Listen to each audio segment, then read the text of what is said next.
Year 4 and welcome back after your half-term break.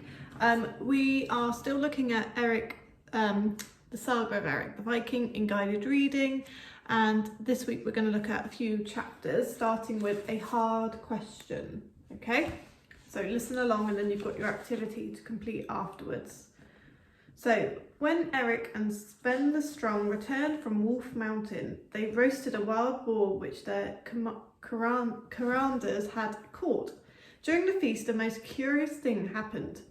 The wind was howling outside and Ragnar Forkbeard was telling a story, when suddenly there came a loud knocking on the door. Erik and his men looked at one another.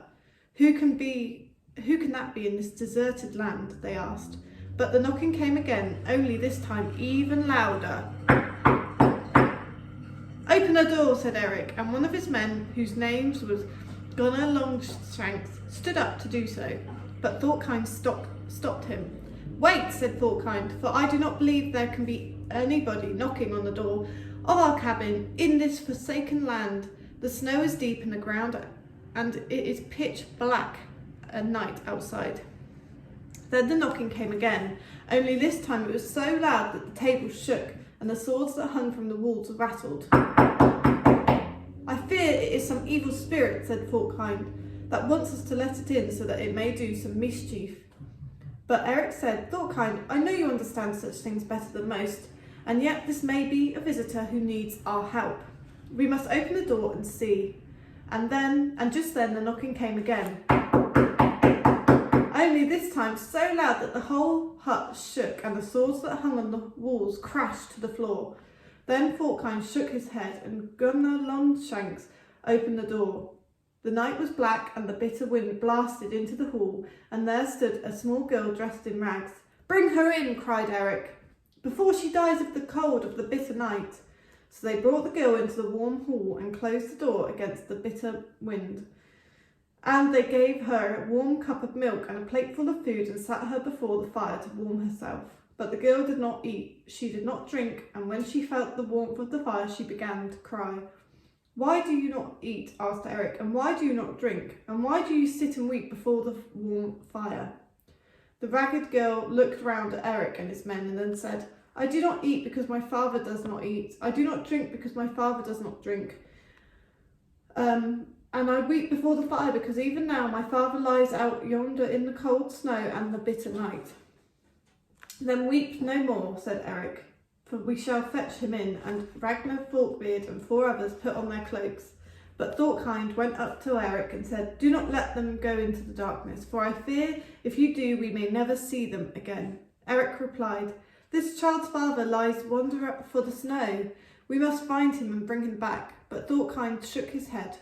"I do not know what it is I fear, but I feel something unearthly is among us.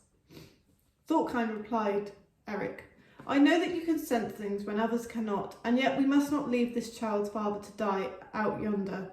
And Erik turned to the ragged girl and said, "Child, where does your father lie?" "Out yonder," said the girl. "But in which direction?" asked Erik. "Oh," said the ragged girl, "but a stone's throw from your door." So Ragnar Forkbeard and the other 4 stepped out into the pitch black night, and the girl threw a stick into the fire. Some time passed, and then Sven the Strong leant upon a crutch, his broken leg bound tight in a splint, and said, "Ragnar Forkbeard and the others have been gone too long. Perhaps they have lost their way. I shall go and search for them." And he lit a torch and put on his cloak, and so did the 4 others. But Thorkind went up to him and said, "Do not go, for I do not know what it is, but I feel something unearthly among us, and it is growing stronger." Sven the Strong clasped Thorkind by the shoulders and said, "Thorkind, I know you can see things when others cannot, but we must find our commanders."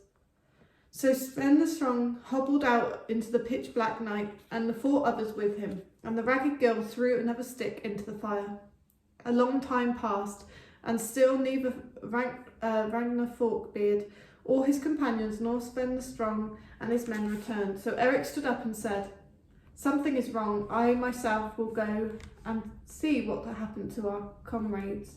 But Thorkind jumped to his feet and ran to Erik and put his arms around him and said, "Erik, For the love that you bear me, do not go out into that darkness, for there is something unearthly among us, and it has grown fearfully strong.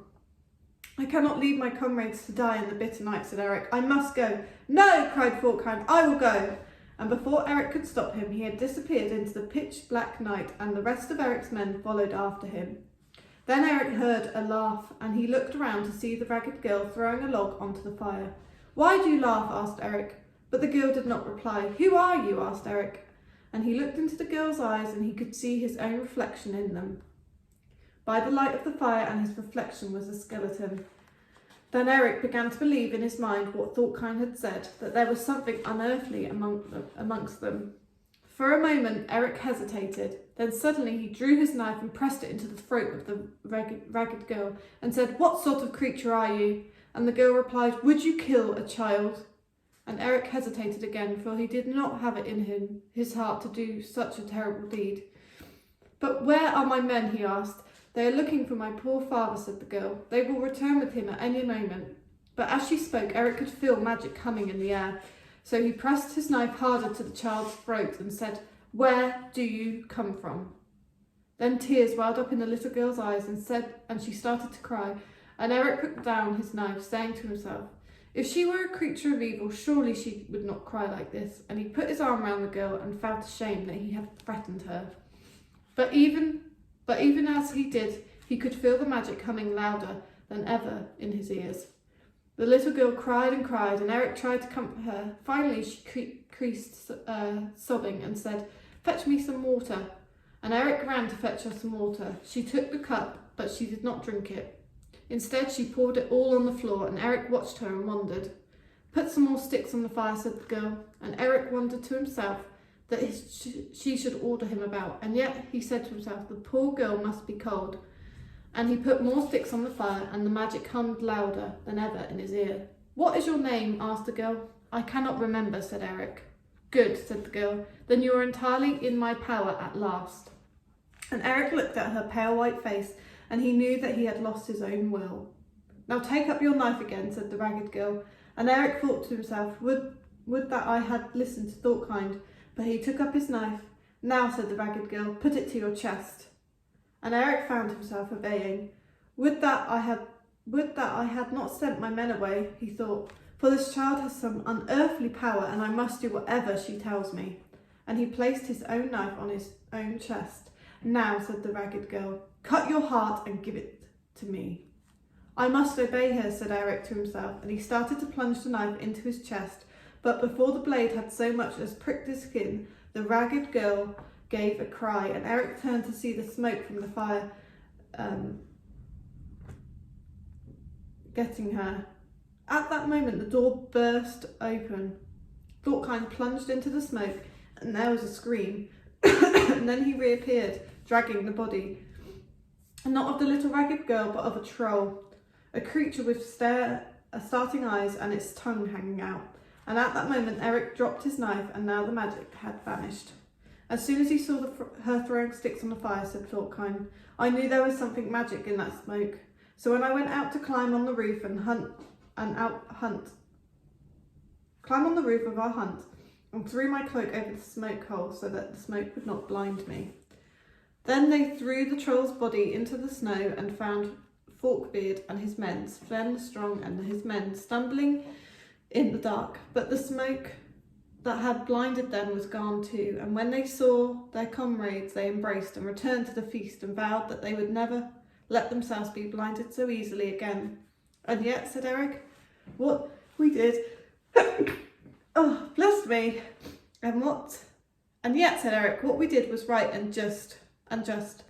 For what if the troll had been a poor ragged child, and what if she had a father dying in the snow? And everyone shook their heads and agreed they did not know the answer, nor did they see how they should have acted otherwise. And I wonder too, what do you think?